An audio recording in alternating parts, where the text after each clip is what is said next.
पुण्यामध्ये राजकीय भूकंप होण्याची शक्यता आहे। रवींद्र धंगेकर लवकरच शिवसेनेमध्ये प्रवेश करणार असल्याची चर्चा रंगू लागली आहे। रवींद्र धंगेकर यांनी दिवसभरात दुसऱ्यांदा स्टेटस बदललाय। त्यांनी बदललेल्या या स्टेटसवरून आता चर्चांना उधाण आलंय। राजा हरला काय, राजा जिंकला काय, राजा हा राजाच असतो, निष्ठेत तडजोड नाही। रवींद्र धंगेकर यांच्या नव्या स्टेटसमुळे राजकीय वर्तुळात चर्चांना उधाण आलंय। त्यामुळे आता रवींद्र धंगेकर हे लवकरच शिवसेनेमध्ये प्रवेश करणार असल्याची चर्चा रंगतेय। पुण्यात राजकीय भूकंप होण्याची शक्यता आहे।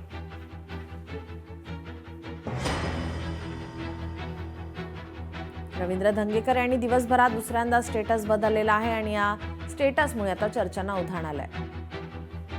रवींद्र धंगेकरांनी शिवसेनेमध्ये जर एकनाथ शिंदे साहेबांचं नेतृत्व स्वीकारलं तर आम्हाला सगळ्यांनाच आनंद आहे। रवींद्र धंगेकर हे हाडाचे कार्यकर्ते आहेत, लोकांमध्ये जाऊन काम करणारा चेहरा आहे आणि त्यांची काम करण्याची पद्धत माझ्या सकट सगळ्या मीडियाला देखील माहिती आहे। त्यामुळे असं एक नेतृत्व जर आम्हाला मिळालं आणि शिंदे साहेबांच्या नेतृत्वाखाली त्यांनी काम केलं, आम्हाला सगळ्यांना आनंद होईल।